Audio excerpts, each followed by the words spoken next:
Welcome back to the Cosmic Companion. In this week's episode of Astronomy News with the Cosmic Companion, we look at volcanoes of mud on Mars. We'll also see how life on Earth may have been shaped at the genetic level by cosmic rays from space. We explore collisions between black holes and the ultra-dense neutron stars. And we take a look at the Wolfe Disc, an ancient galaxy that grew much faster than expected. Finally, we look at a pair of findings about galaxies, each from the same network of radio telescopes. Plus, in a fun, informative interview, we talk to Dr. Alejandro Soto of the Southwest Research Institute, who recently released a study showing how microscopic life forms may be affected by salty deposits of water on Mars. Long canyons that run along the surface of Mars present several mysteries to planetary scientists. Now, a team of researchers centered at Open University have simulated the behavior of mudslides in conditions similar to those found on Mars. They found certain features seen in the laboratory were similar to those found on the red planet. This suggests these Martian features may be the result of mud running along the canyons.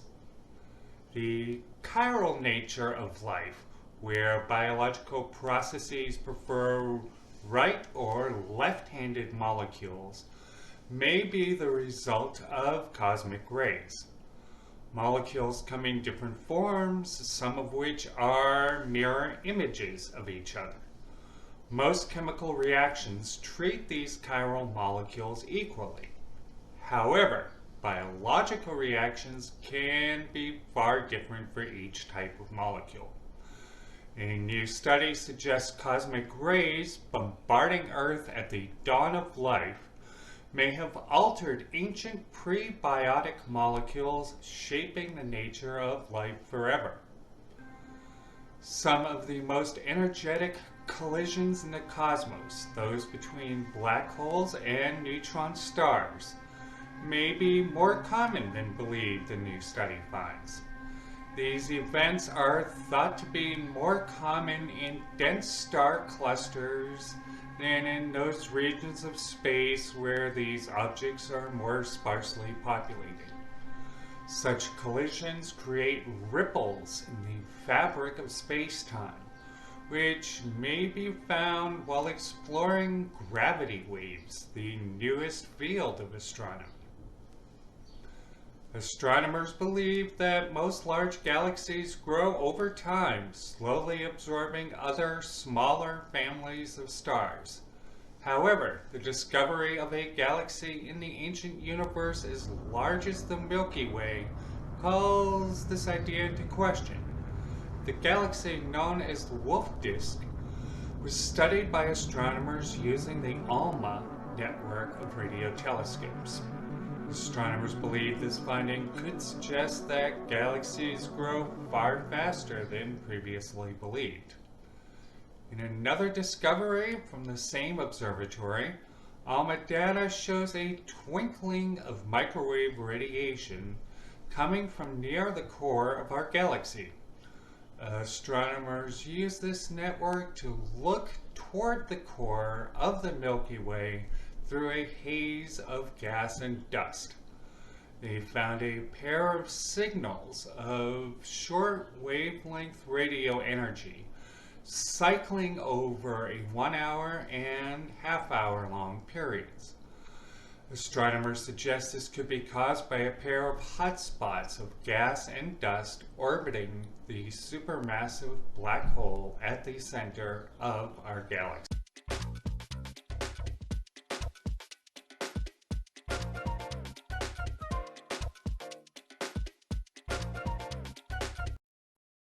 This week on Astronomy News with the Cosmic Companion, We are happy to be joined by Dr. Alejandro Soto of the Southwest Research Institute in Boulder, Colorado.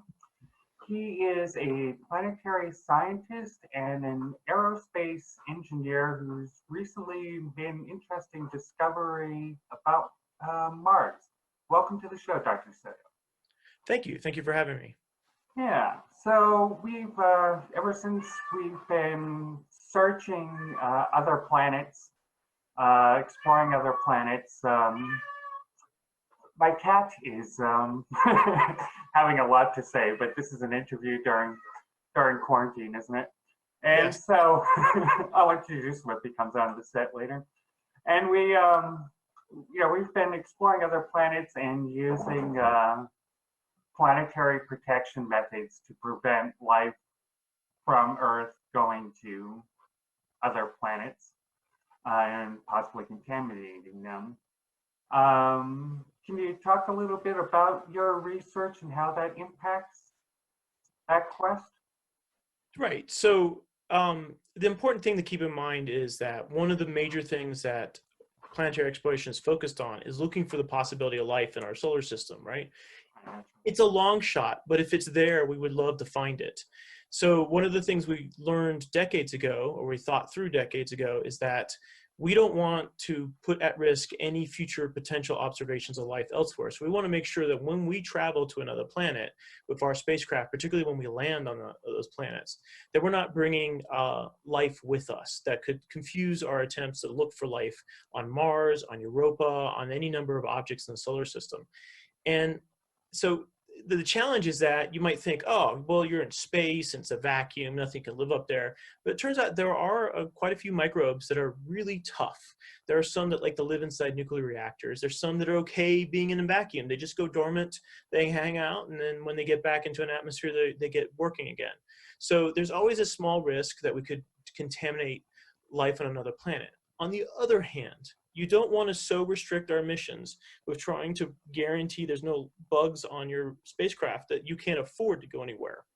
Mhm. So we developed a program, and it's an international thing it's started by a number of scientists in many countries, but brought together by different space agencies agreeing to these rules, where we have different classes of missions and with the highly unoriginal labels of A, B, C, and D, and they tell you something about the cost and the risk profile, but they also tell you something about the level of planetary protection you're going to worry about.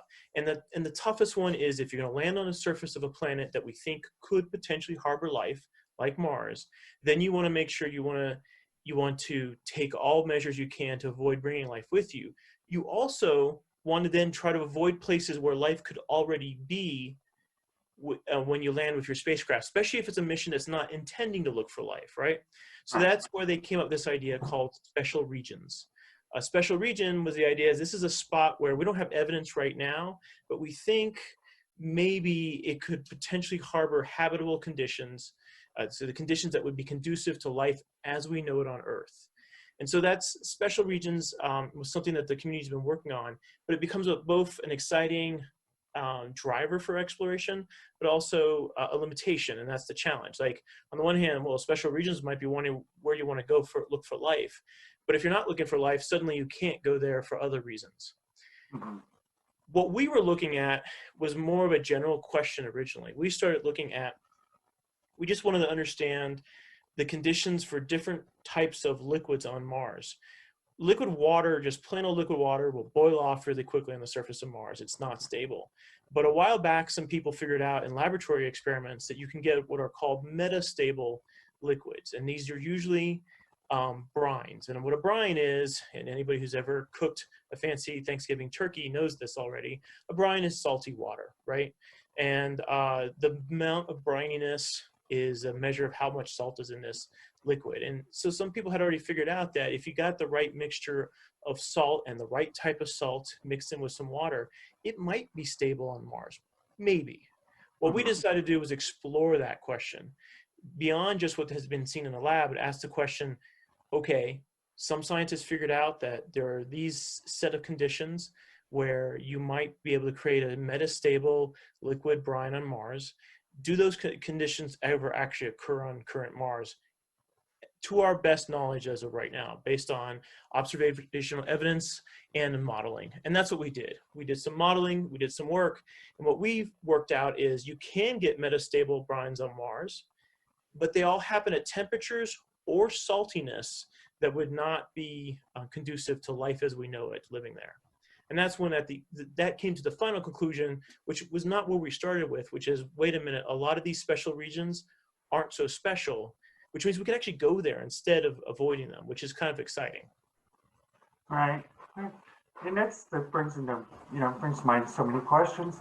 But of course, one of the things you always look for in the search for life anywhere is water. Right. And so, we've been finding more and more evidence of water on Mars.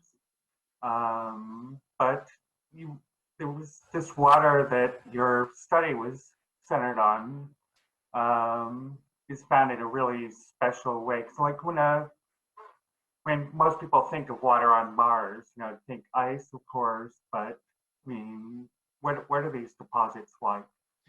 So for starters, you don't want to think of big seas, lakes, not even ponds. A glass of water is more than you should be thinking of. What we're really talking about are droplets that could be forming.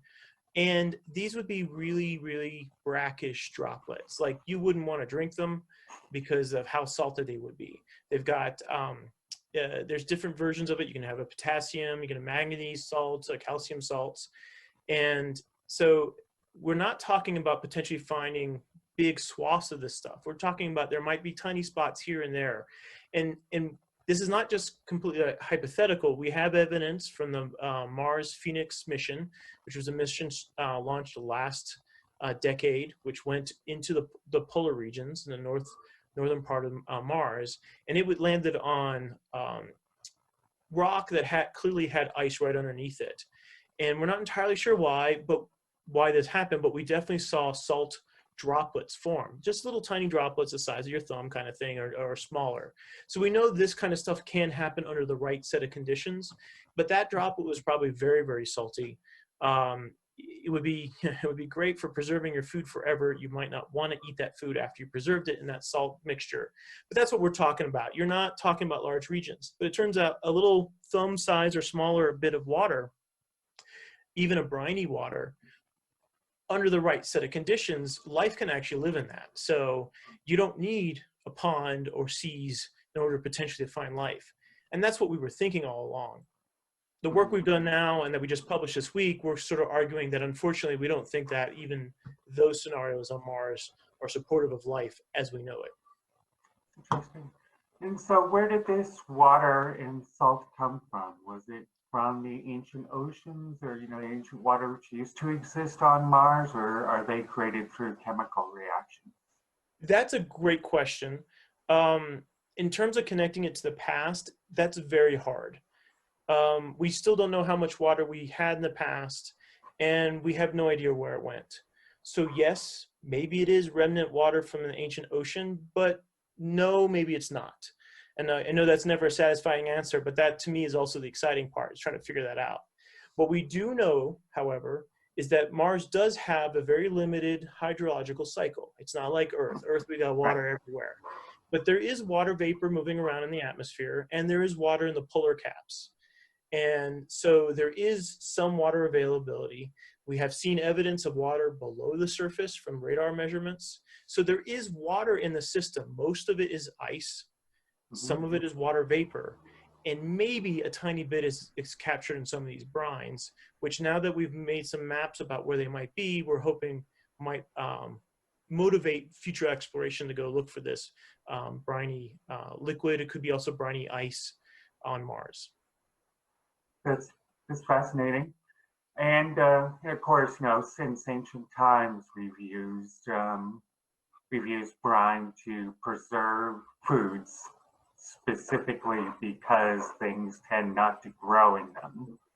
Mm-hmm. But how do you think that life, theoretical life on Mars, like native Martian life, microbes, if they existed, would likely be far different than what we see and what has developed and evolved on Earth. Do you see these brines even possibly being used in some sort of weird, just say an alien life cycle?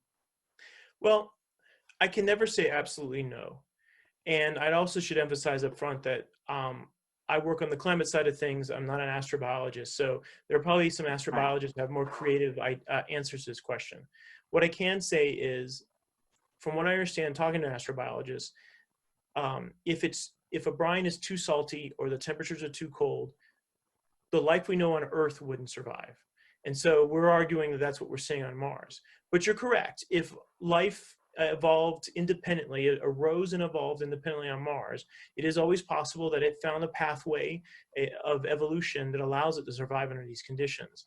But there's no way for me to really guess. I mean, I could speculate a lot, but from a scientific process, there's really hard for me to guess right now without more exploration and more studies. So the community is going to be very excited going forward to think about, okay, well, we don't have the conditions we see on Earth, but we have the conditions we have on Mars. What kind of life could that be? But for right now, mainly what we're ruling out is that life as we know it would not be able to survive under these conditions. Right. That's super. Well, and what sort of, finish up, what sort of experiments would you like to see done, or would you like to conduct with unlimited funding and approvals? Unlimited funding and approval, what we're really excited about is if we could open up these special regions as places we could go to. I would love to have a rover or a lander, whatever's appropriate, to actually go to one of these sites and actually measure brine formation in real time. One of the things we found is the brine is icy most of the year, but there are seasons where it just gets warmed up just enough that it gets liquid. And it would be wonderful to have a spacecraft there landed, watch this whole process, because it would allow us to verify the accuracy of our models, the accuracy of our laboratory work, and to watch a chemical process happening in the conditions that we don't get on Earth.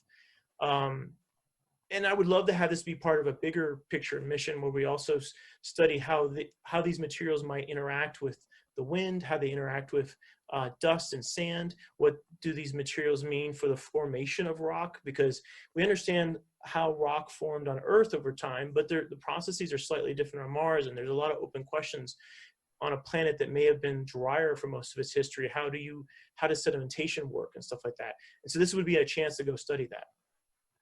Fabulous.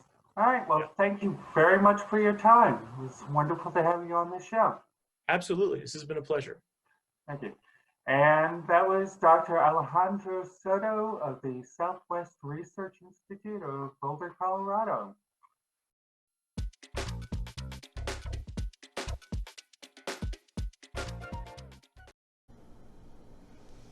Next week on Astronomy News with the Cosmic Companion, we'll be joined by Professor Seiji Sugita of the Department of Earth and Planetary Science at the University of Tokyo, researcher on the Hayabusa 2 mission currently exploring the asteroid Ryugu. Please stay safe, stay healthy, and keep your wonder alive. If you enjoyed this episode of The Cosmic Companion, please download and share the episode on YouTube or on any major podcast provider. For more details on space and astronomy news, please visit thecosmiccompanion.com or thecosmiccompanion.net.